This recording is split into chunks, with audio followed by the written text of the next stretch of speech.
Good morning to everyone. Thank you for joining the second webinar of European Institute of Innovation and Technology. I would like to welcome our speakers and of course all of you who warmly came to our session today. This webinar will provide valuable information about the upcoming call of European Institute of Innovation and Technology for proposals for knowledge innovation communities. This time today, we will have a special focus on manufacturing and EIT's vision to increase and strengthen the competitiveness of Europe's manufacturing industry. Before we start, I would like to inform you that the webinar is being recorded. I would like also to inform you that if you have any questions, you can use the chat and leaving there your question, and we will provide your answer later. You can find everything on the website on the section of questions and answers. And it will give us a great pleasure if you could send your questions during this webinar. But I would like to inform you that during our webinar, you will get answers to questions that have been already gathered online on our website until the 4th of September. This is more or less the things that I want you to pay attention at. And now I will give you some information about this morning agenda.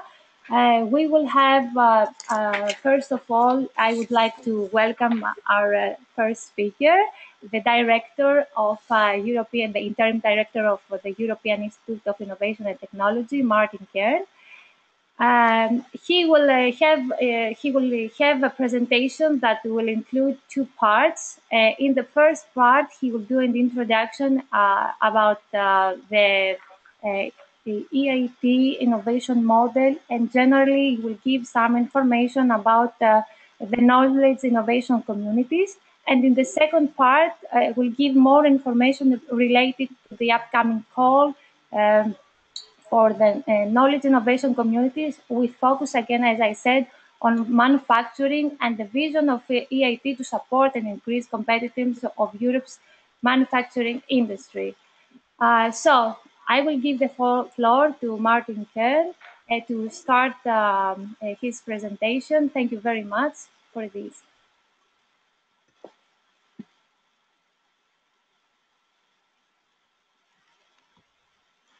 Thank you very much for joining us online this morning at the European Institute for Innovation and Technology at the EIT for the second webinar, which we organized for the 2018 call for proposals for a new innovation community on manufacturing. This call is extremely important, not only for the EIT, but for the future of Europe. And we're really glad to see so many of you have been able to join us online this morning.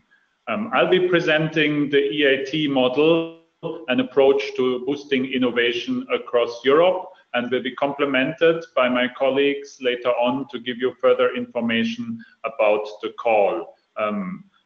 That includes, in particular, also information about the evaluation criteria, which we have published in July 2017. As Maria mentioned, we'll also be answering your questions, and in particular, we will answer the question which you already submitted in advance.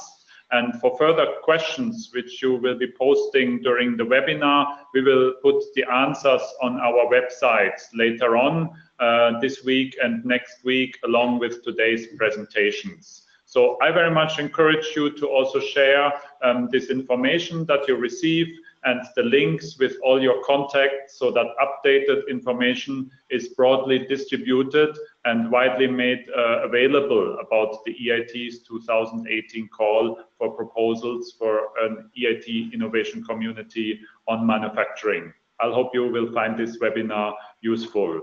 Now, coming to the theme of added value manufacturing, which is without doubt a key and major societal challenge in Europe right now. We have seen breathtaking technological progress in recent years with new emerging, improving technologies, digitalization, big data, cloud computing, robotics, 3D printings, artificial intelligence, other areas which offer an enormous potential for innovation to increase productivity in the manufacturing sector. At the same time, we see the question, where does this leave the people? Where does this leave the jobs? And what skills are needed to manage this transition and this accelerating pace of change? And what are the economic and social effects of this transition? So this will be, without doubt, one of the major societal challenges in the coming decades. And an innovation community in Europe dealing with these issues, bringing together the most excellent partners and brightest minds in Europe could not be more timely. So I would like now to tell you more about the EIT and our approach to innovation. And I thought it is best to start with an example of one of the emerging success stories that come out of the EIT and existing innovation communities. And that's an example that fits actually in the challenge that I just outlined and provides an answer on how advances in manufacturing and new technologies can bring innovation that addresses the needs and the concerns of people and improves our everyday life. So I would like to start with this example of Konux, which is a Munich-based Internet of Things company that combines the German engineering quality and know-how with Silicon Valley speed and innovation. Their technologies integrate smart sensors and artificial intelligence-based analytics to help their customers to be more efficient in the use of their assets. Konux uses artificial intelligence to provide their clients with insights into the health and the state of play of their physical assets. And you can see that in the picture here with a sensor switch that is at the railway line and enables a much more predictive, much more efficient maintenance of the railway line. So this is one of the applications of Konux's smart sensor system. So the monitoring of railway infrastructure has, of course, enormous economic benefits because you can not just reduce the costs of the maintenance, but prevent breakdowns and delays and disturbances in railway connections. So Konux client, one of its main clients is Deutsche Bahn, which is Europe's biggest railway operator. And Konux is helping them to digitize their high-speed railway network. And that allows the monitoring of switches, which are a critical part of the railway infrastructure. So clients get lower costs and also a reduction in the breakdown. And that is an enormous economic and societal impact in the field of transport based on improved manufacturing technology. Now, what role did the EIT play in making this happen? So Konux became part of the EIT community after winning 40,000 euros at the EIT Digital, which is one of our innovation communities, Idea Challenge in June 2014. So around 3 years ago. And 1 month later, they were giving additional funding from a further organization of $100,000 US. So this initial support and visibility that they received through the recognition by the EIT community of their very good ideas and concept led them to secure further investment of over 7 million euros from the United States. And on this basis, they expanded their team, they scaled up, they opened a new office. And then in spring 2016, EIT Digital, so they remain associated to the EIT community, also helped them with a successful roadshow in Silicon Valley to bring in substantial further investments. So the engagement with the EIT community, the contacts, the support they received, helped them to bring their idea to the market and actually make a positive economic impact, creating jobs and implement their technology on the ground. This has been also recognized by Forbes, which put them as one of the 18 EIT community innovators on their latest list of most promising European entrepreneurs in the list of Forbes 30 under 30. So we are very proud of this achievement, and a new kick in manufacturing, of course, would hopefully see many more such success stories, which cumulatively and together would make a huge positive impact on the societal challenge. As a next step, I would like to tell you more about the rationale on why the EIT has been set up, and also show you what are the main drivers and the main concepts that have been set behind the EIT's model on how to drive innovation in Europe. So what you see here on this chart is the picture of innovation capacity across Europe in the different member states and in the EU as a whole, which is the average of that, based on a number of factors that are the main drivers for efficient and effective innovation systems. And of course, you can see a quite uneven picture here across Europe, with a number of countries which are called innovation leaders, but also a series of countries which are still considered as more modest, more moderate innovators. Now, the main factors that drive innovation performance are human resources, the attractiveness of the research system, as well as the innovation-friendly environment in the countries. On top of that, what is needed is the public and private investment that is provided to research and innovation, and different innovation support activities. So support to innovators, linkages, networking, and also, of course, intellectual assets that can drive innovations forward. These are the key factors for successful innovation systems. And what's important is that the rationale of the EIT foresees to attack and tackle all these factors holistically. So the EIT is the one initiative in Europe that looks at innovation systems as a whole, does so on a pan-European basis, and tries to support the whole innovation chain with tackling all these different elements. And like that, we also want to achieve pan-European impact, meaning raising the innovation capacity across Europe. And as I mentioned earlier, we see now positive signs, positive results emerging increasingly that confirm that this approach is working. Why is it important to increase the innovation capacity? Because, of course, Europe is in strong competition with other parts of the world. And in particular, there has been a gap with innovation capacity in other parts of the world, such as the United States and Japan.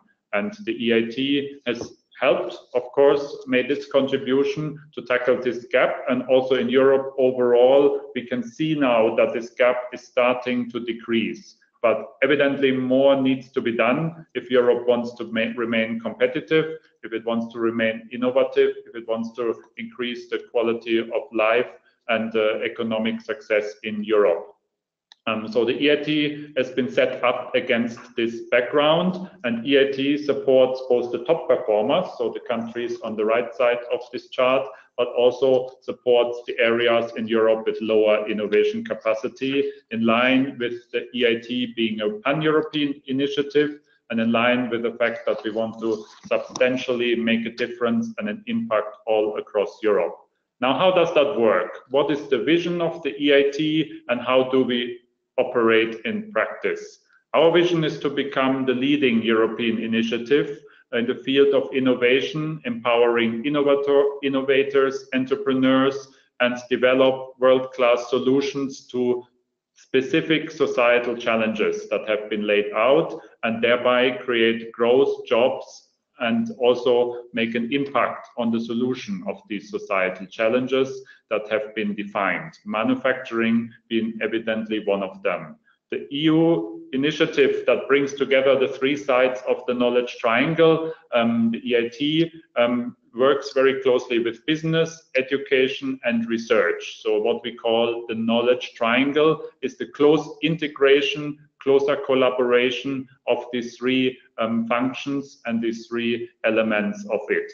But through this closer cooperation and integration, we want to concretely have students to become more entrepreneurial, ideas and products to be taken from the idea and conceptual stage to the market, and also science and research findings to really be brought to the benefit of society, to the benefit of citizens. So the EIT supports innovation communities that have activities in the field of education, focused on skill development and education for more innovation and entrepreneurship.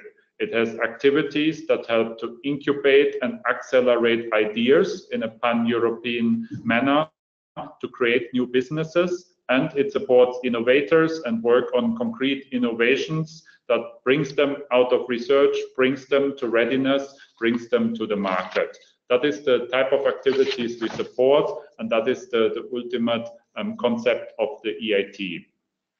If we look at the next picture, you can see here where the EIT fits in the EU's priorities as a whole. And you can see that the EIT supports very strongly the main pillars of the EU's 2020 strategy. It supports smart growth, it supports sustainable growth and inclusive growth. And in particular, it meets many of the priorities of the current Commission of President Juncker in fields such as digital society, competitiveness, climate change, and clean and sustainable energy, but also in the development of skills, so more horizontal issues, in the development of innovation capacity as a whole, and training and lifelong learning. So the EIT is fully aligned and fully supporting EU-level priorities and initiative, and like that can make a broad impact on European level economic and social development.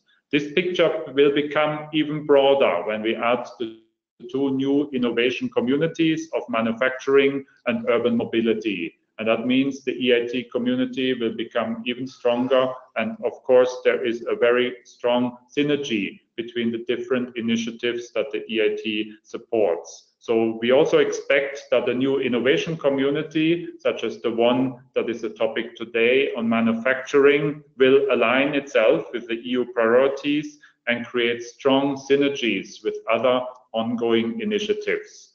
The EIT itself is part of the Horizon 2020 program, and you can see the details of the funding here. And also, of course, beyond Horizon 2020, the EIT and its innovation communities work closely with other sectoral initiatives. But the closest program is the EU's framework program on research and innovation, which the EIT is part of. And a future innovation community on manufacturing should very closely align itself with the other initiatives that are taking place under Horizon 2020 and be cooperating. Our own priorities for the period 2014 to 2020 are summarized here. We have 8 innovation communities that we want to have up and running by the end of the decade. And we are already on a very good way towards that. The first 3 innovation communities, EIT Climate Kick, EIT Digital, and EIT InnoEnergy, have been starting to operate in 2010 and are now at full maturity and are delivering the majority of the results of the EIT. But we already went further than that, and in 2014 created EIT Health and EIT Raw Materials, which are now also up and running, have successfully completed their startup phase and even their first year of operations. In 2016, we added EIT Food to the EIT community, which are now being in their startup phase, and we are looking forward for them to become fully operational by the end of this year. And our remaining priority, therefore, is now to create and set up EIT Manufacturing and EIT Urban Mobility, and to designate these innovation communities in 2018, which is, of course, the topic of this upcoming call. Beyond the creation and fostering and support to the innovation communities, the EIT also has a very strong outreach dimension. In particular, the EIT encourages good practices to be shared among the innovation communities, to have a strong cooperation, but also we are running a regional innovation scheme, which looks in particular at addressing and including the areas in Europe with a lower innovation capacity and which may initially not so much participate in EIT activities. And I come back to that at a later stage of my presentation. So you have the full picture of the innovation communities here and can see also the spread of the innovation communities across Europe. However, what you see here is only the physical centers, which we call co-location centers or innovation hubs. But nevertheless, this picture shows you that the EIT is already now a truly pan-European initiative. And behind these dots and behind these innovation hubs are over 1,000 partners, making the EIT the largest innovation network in Europe. We look, of course, to the new innovation communities, including EIT manufacturing, to complement this picture. And I would like to add here that what is key for us is that there also is a very close cooperation between the innovation communities. Such cooperation can happen in various forms and levels. One of the levels is cooperation on specific topics, such as the innovation community example that I gave in the beginning. So a new innovation community would be expected to cooperate closely with existing ones where there is potential on such cooperation to bring even stronger result, but also, of course, cooperation on geographies and locations where several innovation communities are present, and also to work together for the EIT community as a whole, to explore synergies, to explore efficiency gains, exchange good practices. Because this type of cooperation makes the EIT community stronger than the sum of its individual parts. You can see also here an overview on how the different innovation communities that are already operating are composed. And as you can see, there is a basic balance of partners that work on research, that work on business, that work on higher education in each innovation community. But it is also not an even picture. 2 points spring to mind if you look at these graphs. One of them is that in the area of business, it is very strongly represented, meaning more than 50% of the partners in the innovation communities are from business, meaning from industry, from SMEs and startups. This is natural as the EIT is an instrument close to the market and aims to launch new product services as I have outlined earlier. And of course, a strong participation of business is therefore essential to make that happen and to make it a success. You also see very strong participation of higher education institutions, research organizations, but the second key point that comes to mind here, that you also see cities, regions, and NGOs participating. So the ingredients, the partners participating in innovation communities can be all actors that can contribute to the closer integration of business, education, and research, regardless of their status. In this graph, you don't have yet EIT Food included because I mentioned earlier they are still in the startup phase. So they will, of course, be added formally later on after they have successfully completed the startup phase. Now let's look more deeply into how the EIT works. What is our strategy to boost innovation in Europe and how does it work in practice? Now, the EIT strategy is to deliver innovations that benefit citizens, that make a difference on the societal challenges. That is the overarching objective. For this, we aim to create interconnected innovation communities, knowledge and innovation hotspots. We aim to foster and support talents, make a difference in the skills, have better entrepreneurs, potential innovators, students with an entrepreneurial mindset, and we aim to attract investment, financing, to grow and scale up innovative companies that are supported by the innovation communities. So that is what we want to achieve. This is behind our objectives, and this is how we do it. The EIT model is a unique one. There is no other program that works in such a holistic way, that tackles innovation so comprehensively like the EIT and in such a large-scale pan-European manner. The first key ingredient and unique element of the EIT is that the innovation communities have a high degree of integration, and it goes as far as having independent legal entities that are set up to manage the innovation communities and gather all the partners and manage the relation between them and organize the different activities, the strategy and the business plan on how to better integrate the knowledge triangle to achieve the result we aim at. So that is a unique feature. Second unique feature is that the EIT's program is of a long-term nature. So the innovation communities will be supported by the EIT for a minimum of 7, but up to 15 years. With the aim that they can become financially sustainable and then continue operations, of course, even beyond that period if they are successful. Moreover, we give the innovation communities a very high degree of autonomy and flexibility, which is needed to support innovation because you need to react quickly to new opportunities. And also, we believe that it is the organizations on the ground that bottom up know best where the strongest innovation potential lies. So we allow them to organize their priorities, define them with their governance in a way that gives maximum flexibility and autonomy. Also, the innovation communities are business driven. So they're run by a CEO, a lean management team that centers around the legal entity and implements the activities following very clearly defined principles of good governance that ensure transparency and accountability. In addition, at the heart of the innovation communities lies the innovation hubs. These are co-location centers where there is an interaction between the different partners participating in the innovation community, and I will zoom on how such an innovation hub looks like in a minute.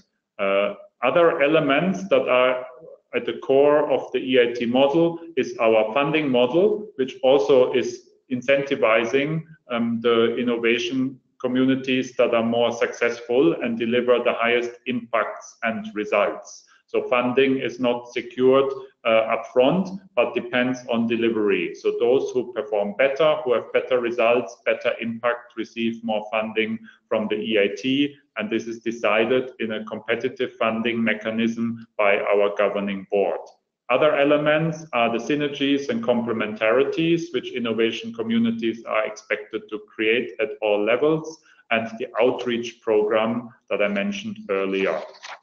So if we look a little bit more deeply into an innovation hub, because as I mentioned, an innovation hub or co-location center is at the heart and is at the key for the success of an innovation community. So this is a place which is also a physical place that brings proximity and opportunities for the partners to meet and to get together. It creates a space where the innovation community partners can interact and bring their ideas and exchanges between people, because a closer integration between education, research and business also means a very close exchange, thinking outside the box, being open for new ideas and talk to people outside your comfort zone. So this contributes, of course, also to the regional entrepreneurship culture. So we expect the co-location centers not just to be inward-looking, to work with the different partners of the innovation community, but also to interact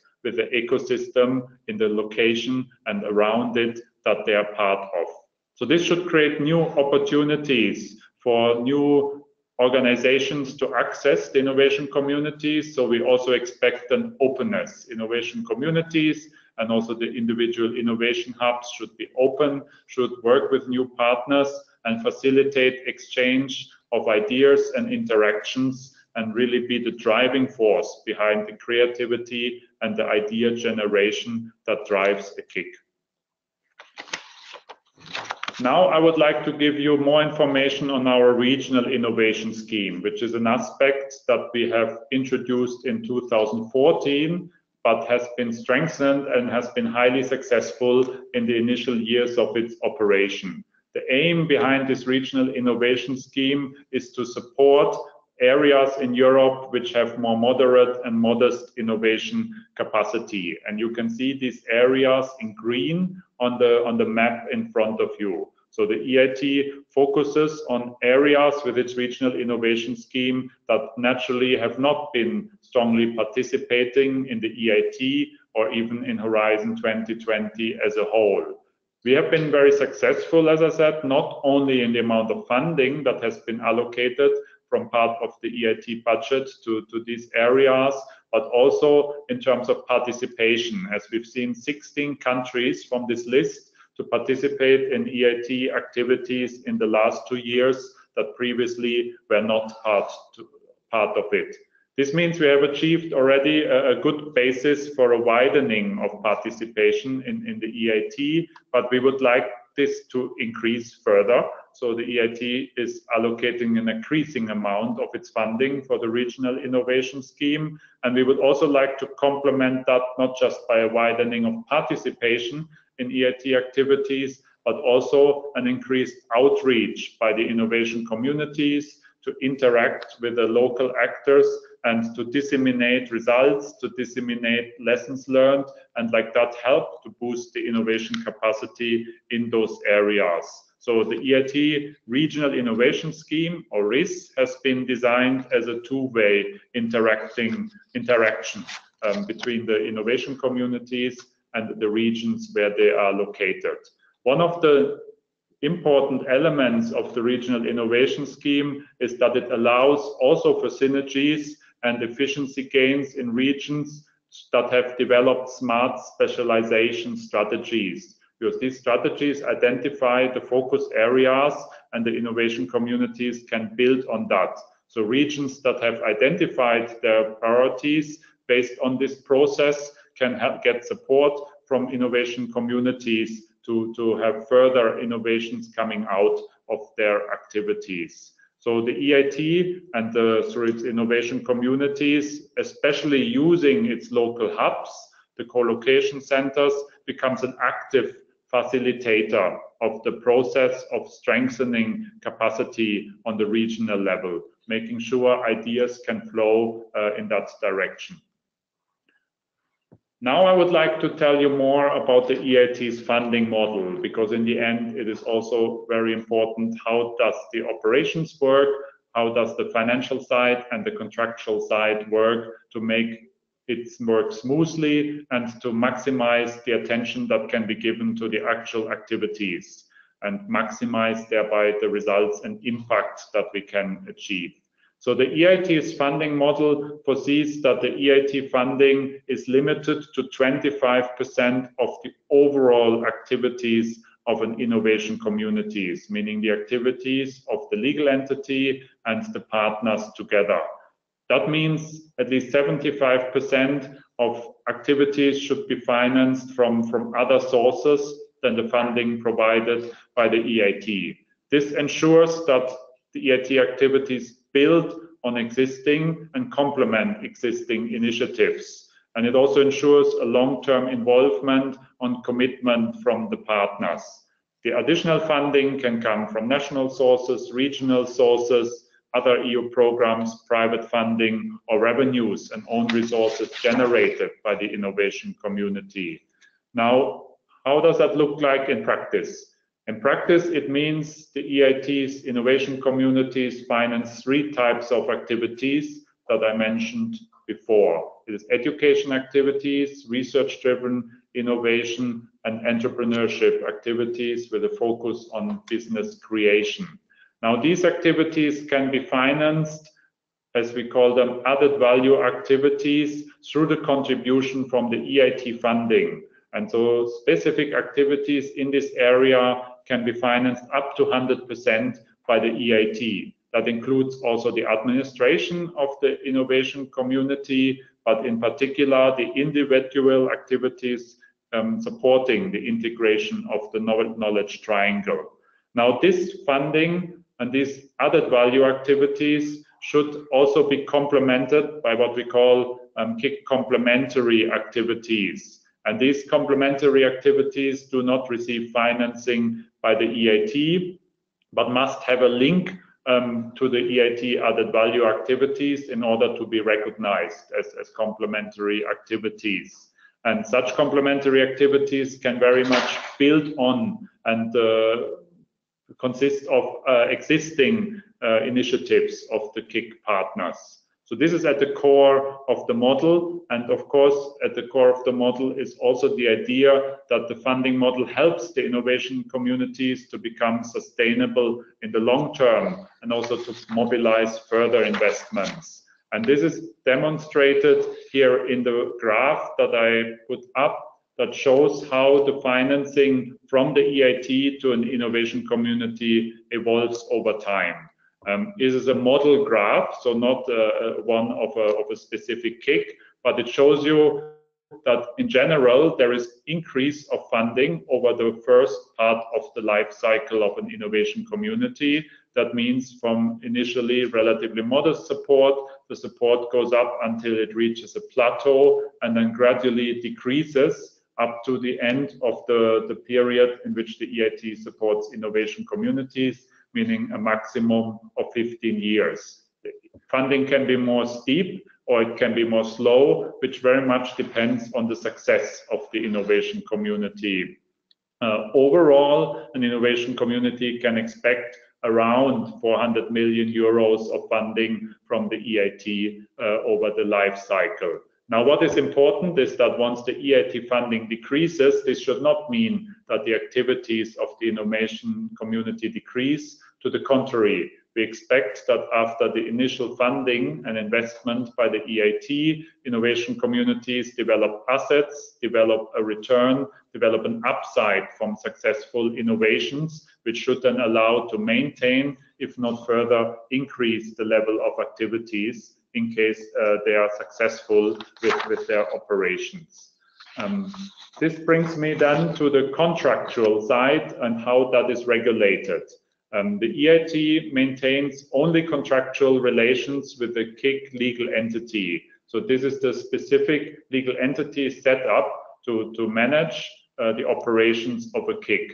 That relation is governed by a framework partnership agreement, which follows the principles and template from Horizon 2020, and also with specific grant agreements, which are concluded with an innovation community on an annual basis and depend on the amount of funding allocated for that particular year and outline the activities, the business plan that is to be implemented.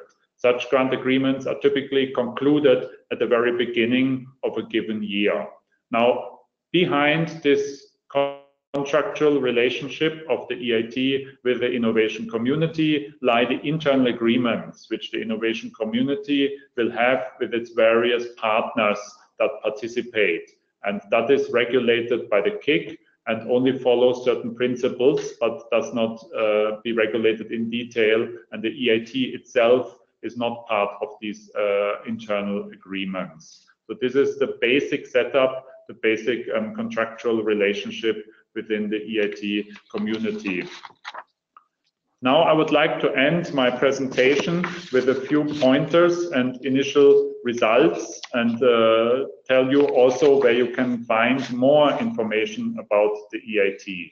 So you can see here what we call our KPIs, the key performance indicators, and that shows that the EIT now sees an increasing amount of graduates coming out from its entrepreneurial education activities, an increasing amount of startups that have been supported, and also more and more product services that are put on the market and that concretely benefit citizens in the fields of the societal challenges.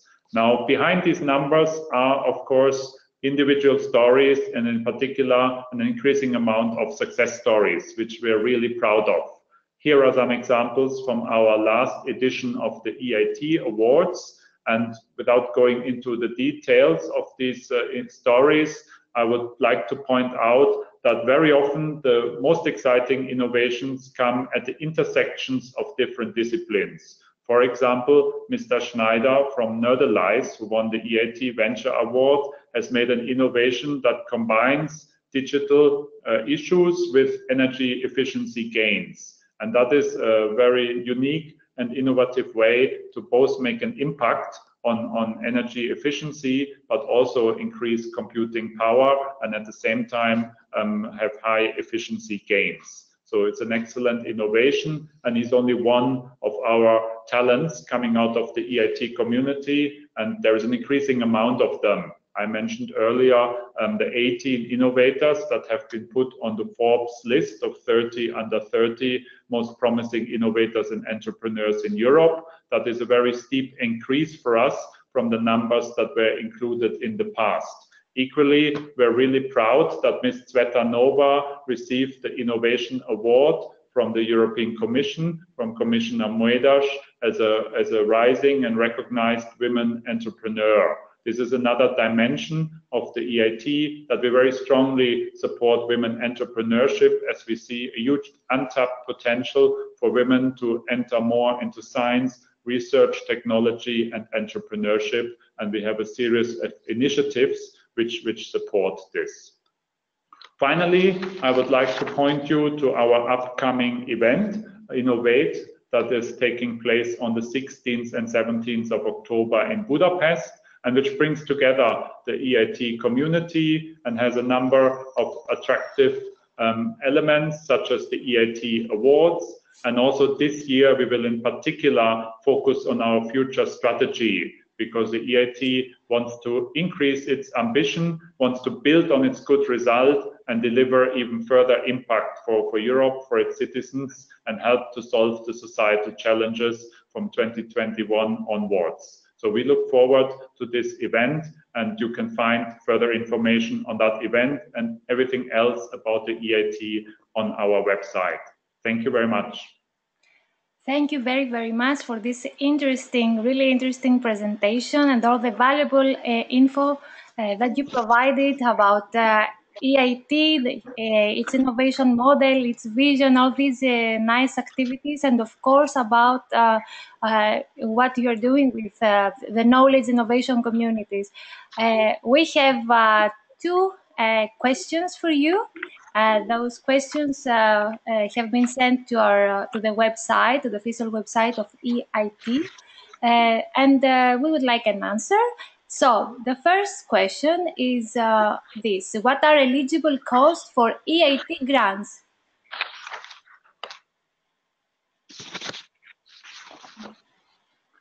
So the EIT is part of the Horizon 2020 program, the EU's framework program for research and innovation. That means the eligible costs and the rules that we apply are those of the Horizon 2020 program. So we are aligned with them, and there are only very minor deviations, derogations on that, where we have found tailor-made and specific solutions that fit the EIT. So globally, for those interested more in the financial side, what are the eligible costs? The Horizon 2020 framework is the right starting point. Okay, thank you. And one more question. What is the maximum amount granted and at what percent? So this is interesting also, yes? Yes. To know.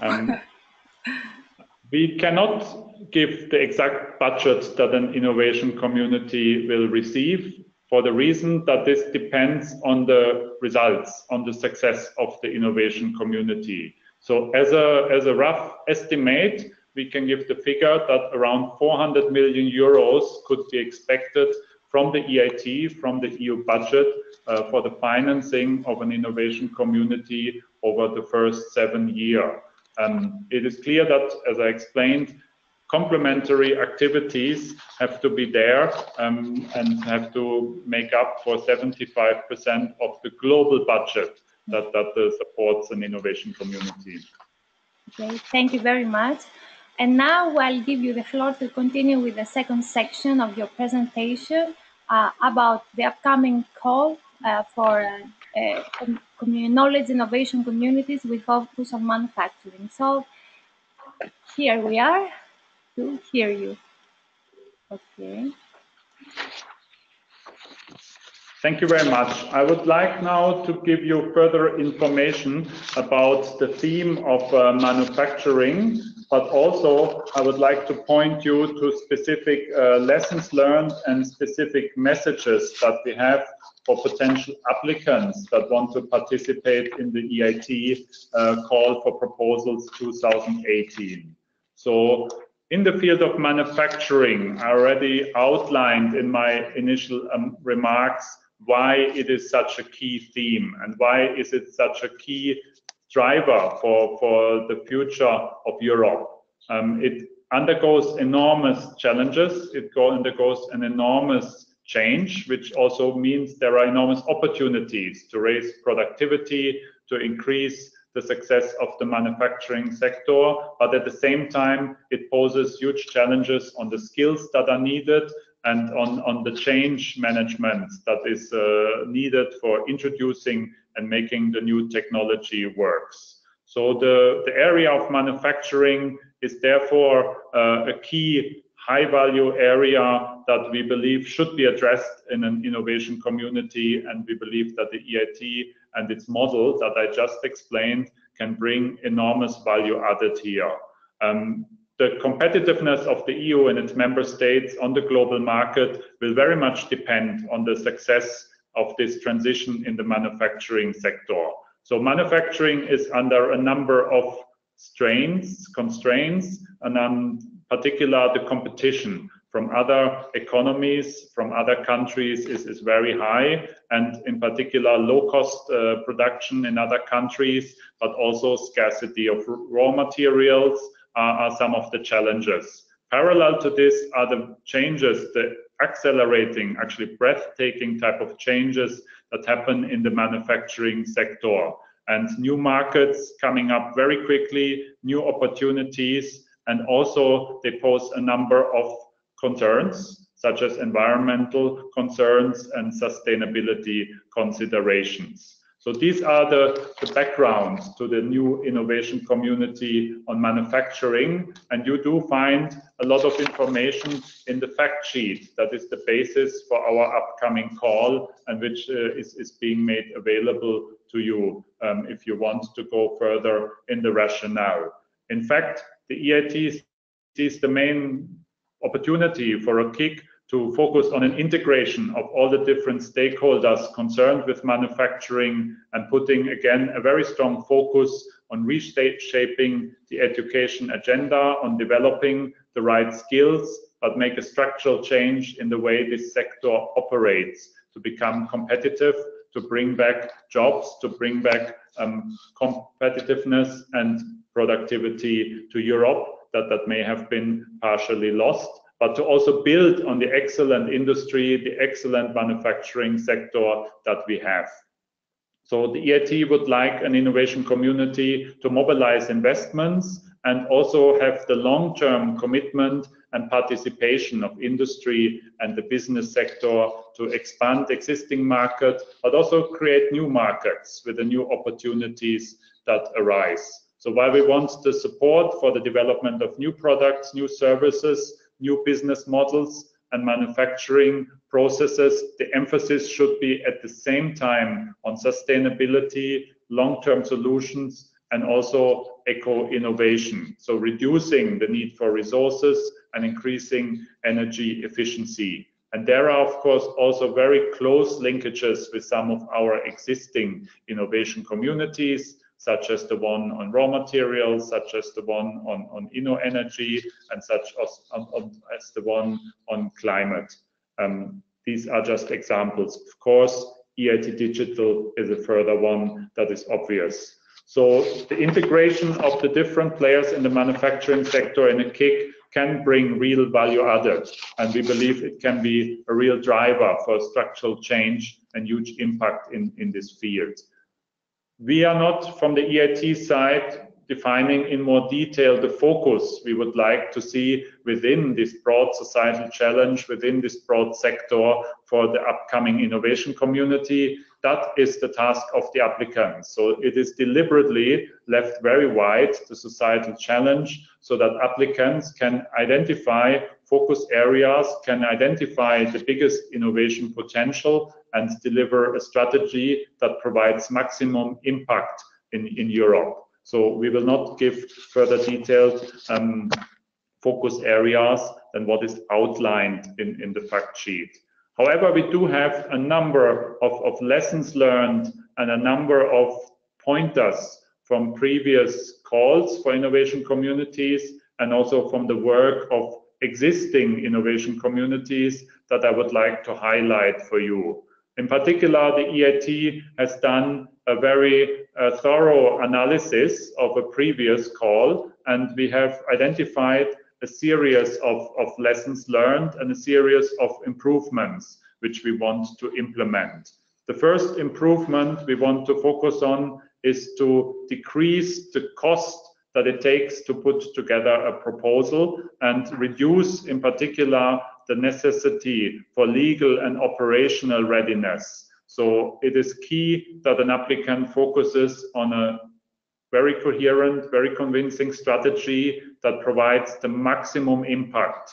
And that is the key, and that is also reflected in the new evaluation criteria that will be presented by my colleague in a few minutes. Moreover, we have worked to further simplify the call, to further simplify and make it easier for a wide range of potential applicants to enter into the EIT community to put together a proposal. And we have also clarified a number of points on how the evaluation process works, in particular the hearing with the EIT's governing board.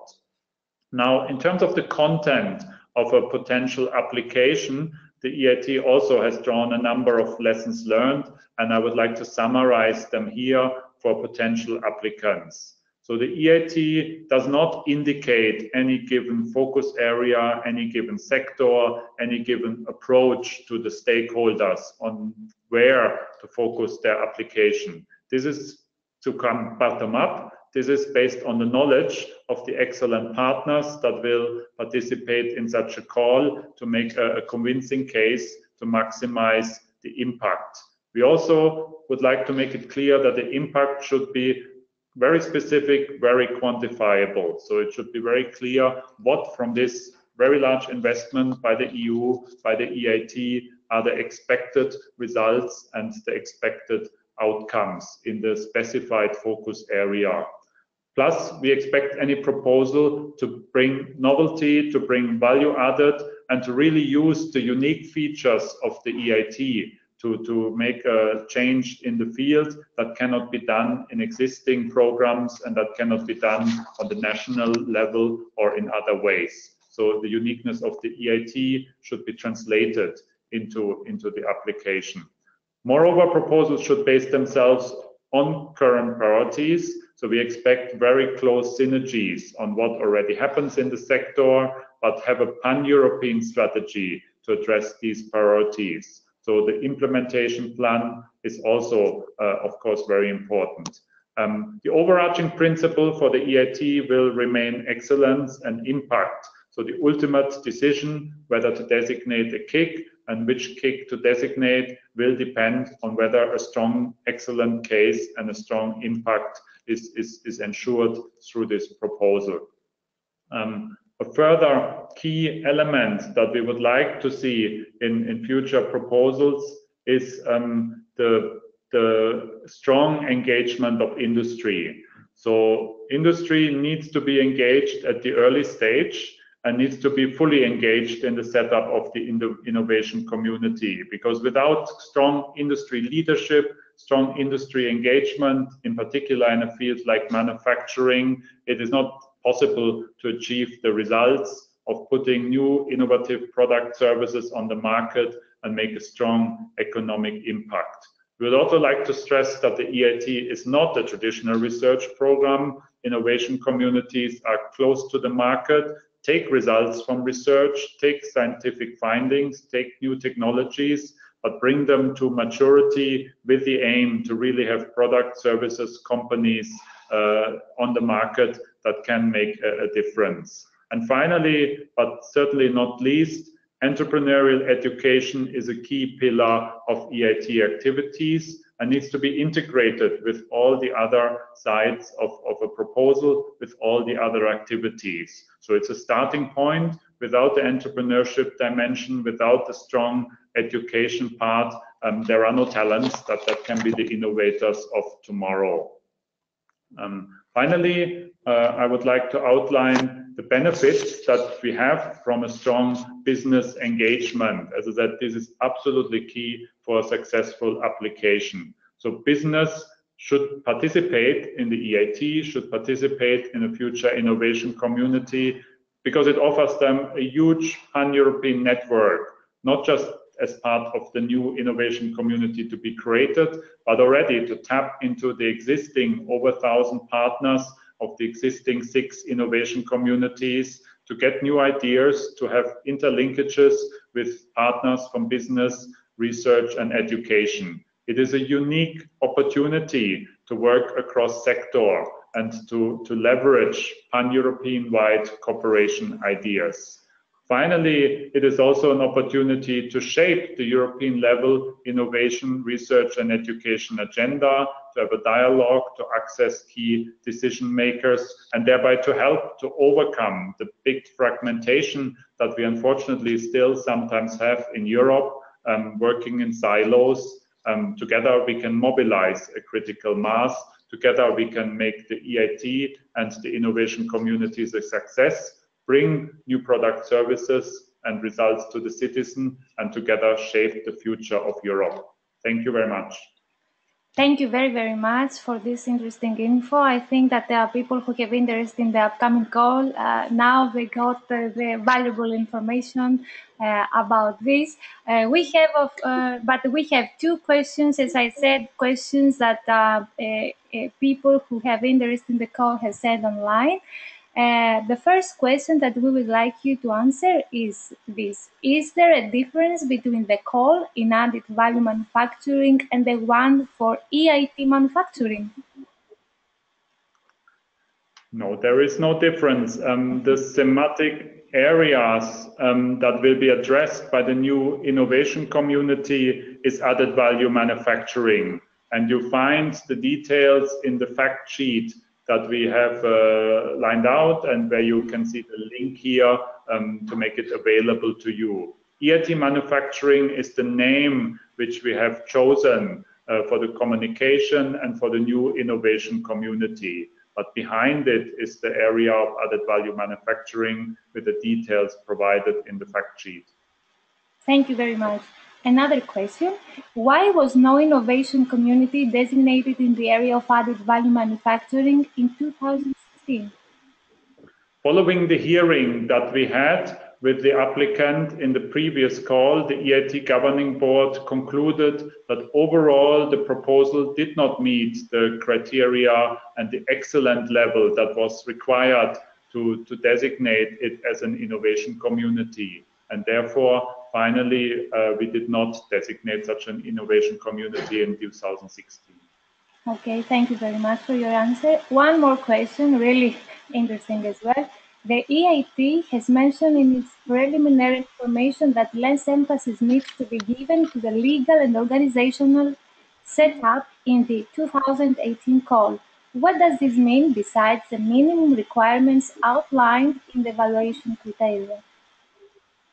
So the reason why we made this change is based on the analysis which I mentioned earlier, to make the call more attractive, to also encourage competition. The evaluation criteria have been changed, and in particular, there has been given less weight on the operational readiness of a proposal and more weight on the side of strategy and impact, for all the reasons that I explained before. What does that mean? Besides the actual change to the criteria themselves and the effect this will have on the evaluation process, it also means we want to encourage the innovation community to rather use the startup phase, which is exactly there for this purpose of getting ready to implement the activities, and make use potentially of that startup phase to reach the full operational readiness, but to focus more on the strategy and impact during the application process. Thank you very much. So one last question. What is the difference between new innovation communities and existing ones and their ongoing activities in added value manufacturing? So innovation communities focus on different societal challenges. However, the societal challenges are very broad, which means there are potential overlaps, synergies, and enormous potential to cooperate between those societal challenges. So that is something that is deliberate, and that is something we very much encourage. So we encourage the innovation communities to cooperate with each other, and the EIT also offers a number of opportunities, a number of tools to incentivize this cooperation.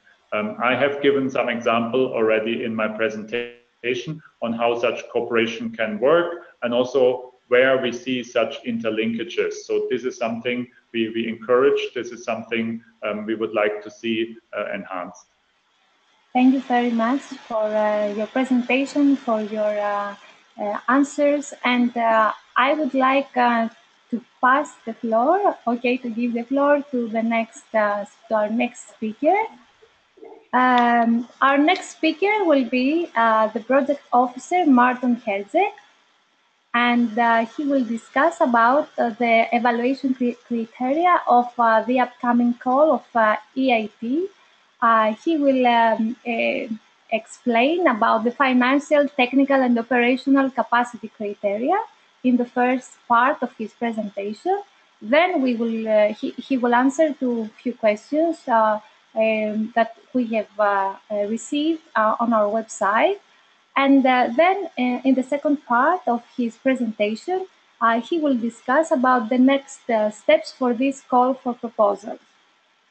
So while we're waiting for Mr. Martin Herzeg, we can, I have to a little bit repeat that you can send your questions on the chat box. Hello. You can send your questions in our chat box, and you will have your answers in our website later this week. So I don't want to leave our speaker waiting, so I will pass the floor to him. So you're welcome, and you're really ready to start. Thank you very much. Thank you very much, Maria, and good morning, everybody. So as mentioned, let me start with a short introduction to the evaluation criteria the proposals will be checked and evaluated against. Yes, so first of all the call for proposals will be checked against some basic admissibility and exclusion criteria. This includes very basic things, such as the proposals will be only accepted if they are submitted through the electronic proposal submission system by the call deadline and with all mandatory parts completed. I think this is very natural. The exclusion criteria are also very similar to those you will see on other Horizon 2020 programs. So, of course, the candidates should not be bankrupt or found guilty of professional misconduct. So in order to verify these, then applicants will have to send a declaration of honors on these exclusion criteria, and later on we'll, in case, designate an innovation community. We'll ask for registration and tax certificate or judicial records and similar. So this is very basic in that sense. The second considers the simple eligibility criteria. So first of all, of course, the proposals, content and scope must correspond to the topic of the call and the KIC model itself, and it has to comply with the eligibility conditions you see on the screen.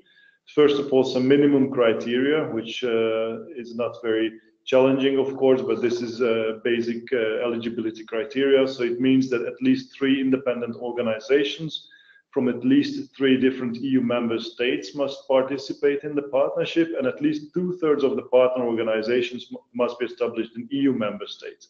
We also require that already at the startup phase there is at least 1 higher education institution and 1 private company. However, we have also set a ceiling on the maximum number of partners which are in the preliminary phase of the innovation community. So with the proposal based on lessons learned earlier, this maximum is set to 50 partners. This allows for the sound facilitation of the startup process and to bring on a committed partnership of the excellent partners. Of course, later on, the innovation communities should grow, and plan for how this growth is envisaged should be also demonstrated in the proposals. There are also a number of financial and operational capacity checks we do. First of all, a financial capacity assessment and financial viability check.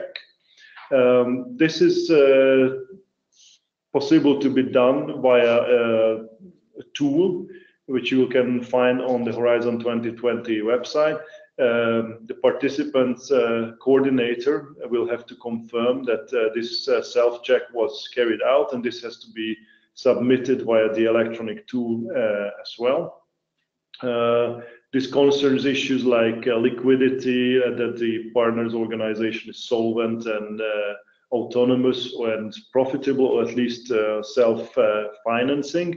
There are also a number of exemptions. So, for example, public bodies, including international organizations, certain secondary educations whose viability is guaranteed by a member state or an associated country, are exempted from the financial check.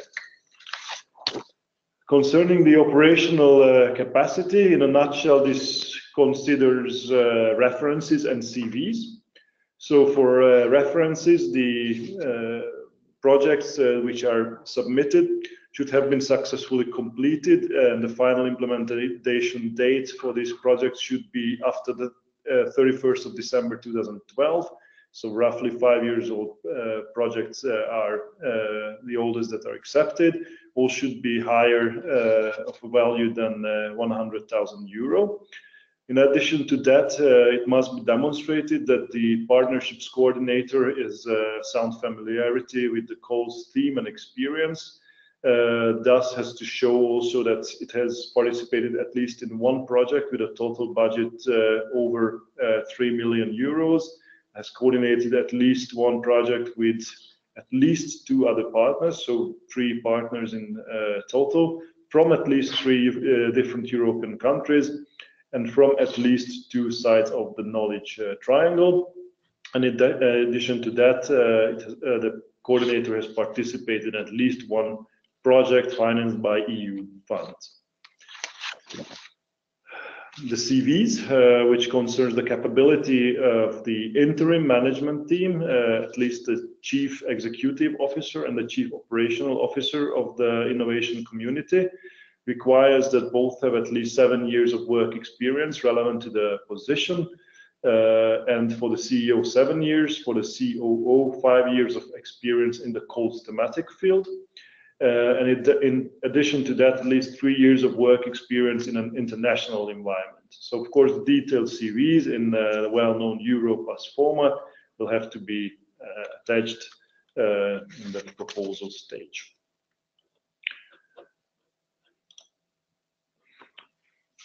The next table is a summary of the 7 sub-criteria, considering the technical aspects of the proposals and the evaluation. And I think to a great extent, the considerations behind these aspects have been mentioned already by Martin Kern in his previous presentation. But I would like to reflect a little bit on how these different aspects look a bit more in practice, and which aspects should be demonstrated and will be evaluated under these sub-criteria.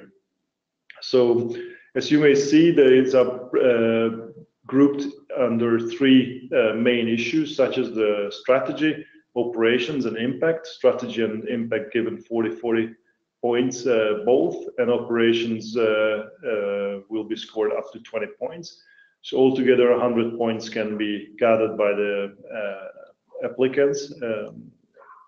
And here I would also draw your attention to the fact that the single highest score is given to 3.1 impact and KIC scoreboard, which gets scored up to 30 points. I think this also demonstrates to a great extent the points you have heard from Martin, that we are an impact-driven organization, and compared to previous years, the scores given to operations is scaled down.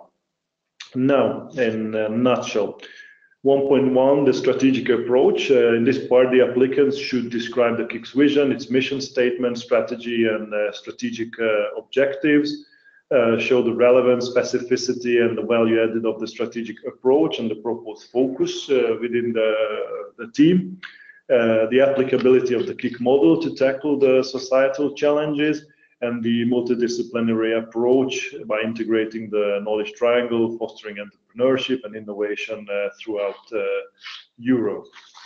The next point, 1.2, KIC partnership innovation potential, builds on this one. In order to demonstrate that the partnership has the capacity to fulfill this and implement this strategy, the applicants here should describe the combined strength and the quality of the partners. Emphasis is also to be given to the participating small and medium-sized enterprises, SMEs, and how they form a diverse, balanced, but collaborative and world-class partnership from the knowledge triangle and beyond to successfully implement the KIC strategy and ultimately to deliver impact. Of course, as mentioned before, the KIC is expected to expand the partnership and include partners beyond the 50 or maximum 50 partners in the startup phase. So a plan should be also considered on how this is to be done. In addition, as mentioned before, we require that the novelty and the strategic market-oriented approach is also built on established initiatives, other EU, global, public, private, third sector initiatives, and to establish concrete synergies and complementarities with these initiatives. Under the operations, again, as you can see, the number of points was reduced here compared to earlier years' call for proposals. So operations, they require to show that the quality of the KIC leadership team profiles, including the management and the government teams, are sufficient, the effectiveness of the operational structure, including the selection and the connectivity of the CLCs, so the co-location centers or innovation hubs, to demonstrate how the knowledge triangle integration approach will be implemented on the operational level.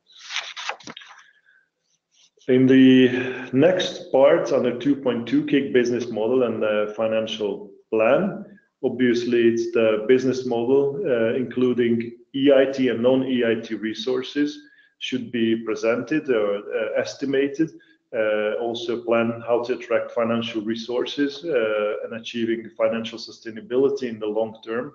And in addition to that, a plan for the management and the exploitation of the intellectual property supporting the KIC's business model is to be presented. Of course, these are all multi-annual plans that should demonstrate how market targets and strategic milestones will be achieved.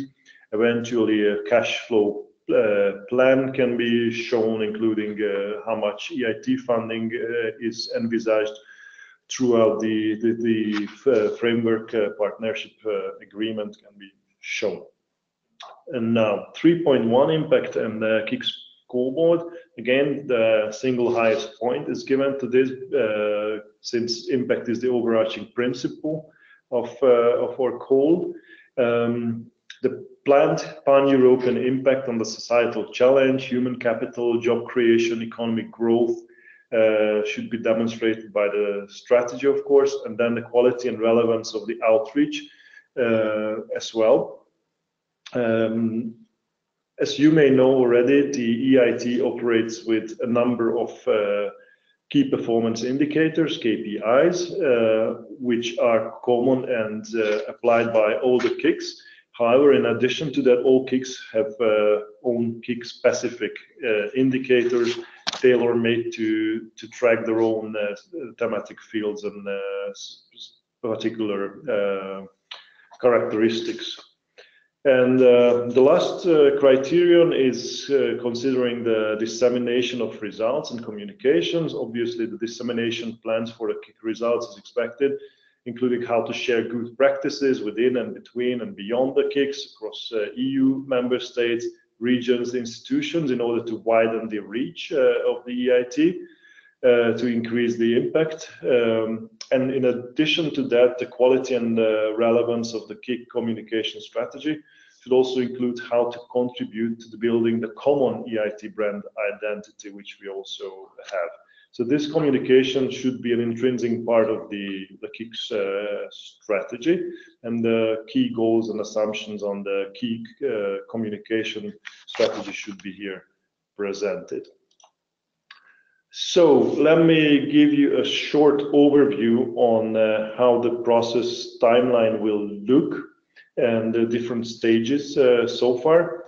As mentioned, the call will be launched in January 2018 with a closure date in July. I will get back to the exact dates very soon. So first, we'll carry out an eligibility and operational capacity check against the basic criteria. And those proposals that pass through these will be evaluated by a panel of experts. The expert panel will be recruited by the EIT. This will include 7 experts for both topics. We'll launch the calls for proposals. So a panel of 7 experts will evaluate all proposals we receive under the EIT manufacturing team as well.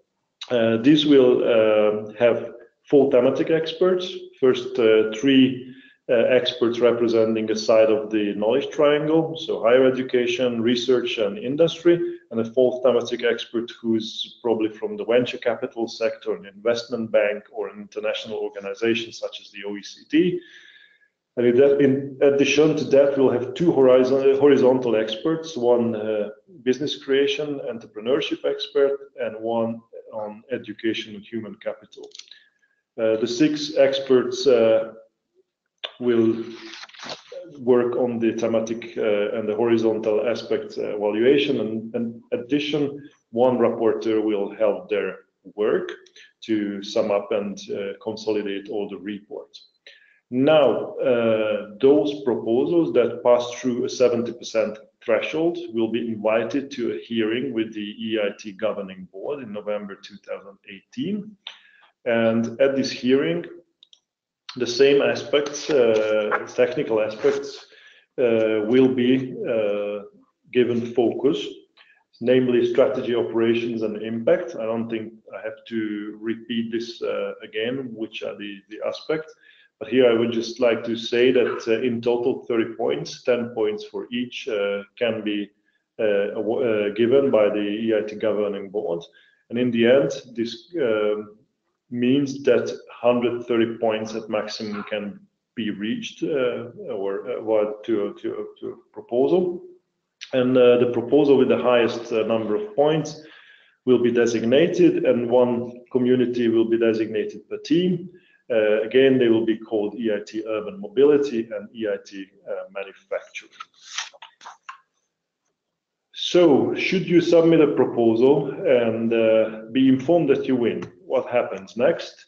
What will happen is that after designation for 2019, it will be a startup year. So the EIT can award a startup grant up to 4 million euro to the new innovation communities in order to facilitate the legal readiness, operational readiness. So again, this is why these criteria scaled down, that we believe that the startup year and the startup grant should cover the legal and operational readiness of the new partnerships. And beyond that, it's also the EIT common brand fostering, and the first activities, innovation projects, a call for proposals, management, preparing the first business plan, which can be covered by this startup grant. And the exact modalities of this can be or will be communicated to the new KICs shortly after the designation in November 2018. I think this part I close now because we also had a number of questions received. Thank you very much for your valuable information. Let's see the questions now. Let me remind you also that those are questions that people have sent us online on the EIT official website. And let's start with the first one. Is it possible for one legal entity to act as a partner in two competing consortia? Would such a situation be in compliance with the eligibility criteria of the EIT? Yes, the answer is the same organization can and may participate in more than one consortium preparing a proposal. This is also the practice for Horizon 2020 call for proposals. Okay, thank you very much.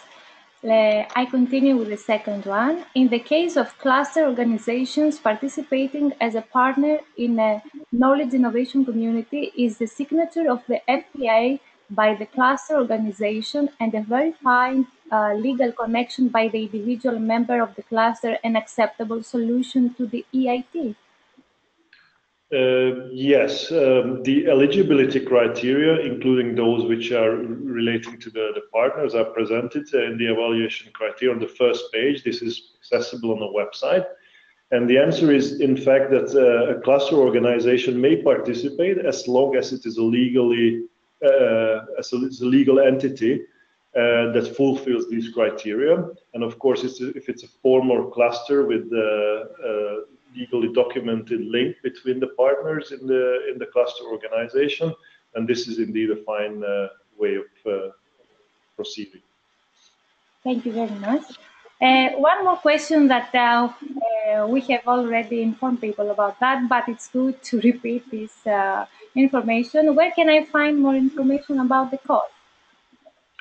Indeed, this question is raised very often, so we always happy to repeat that we have a dedicated section of the EIT website that is always up to date and shows the latest information concerning the call itself. You can see the link here on the screen. This includes the frequently asked questions as well, but also the criteria I have presented, the presentations that we have just done today will be uploaded here. So these information will all be shared and accessible here at this website. Our next question also is connected to this. Who should I contact if I have any questions? Yes, we have one page dedicated on the EIT website to that. So you can reach us by sending an inquiry throughout this website. Should the questions be not there already, we'll also publish and answer them under the frequently asked questions subsection of the website as mentioned. Okay, thank you very much. Let's continue now with the second phase of your presentation. You will discuss about the next steps of the upcoming call for proposals. I'll give you the floor for this. Okay, thank you. Thank you very much again. So this is just very briefly to show you the exact dates and draw your attention on a few key dates. So first of all, and this was also raised in some questions prior to this webinar concerning additional help or guidance on preparing a proposal. We'll publish a framework of guidance. You can still access actually the one we have presented for 2016, but we have updated this and it will be soon be published here in late November. Then on the 12th of January, this will be the official launch of the call for the proposals, both for EIT manufacturing and EIT urban mobility. And we will have an information day in Brussels to inform interested stakeholders about all the technical aspects of the proposal. 12th of July is the closure date for the call, and then if we follow the agenda you have seen already in the timeline, in December the 2 new innovation communities will be selected and designated, thus being ready for signing the startup grant agreement for 2019 already.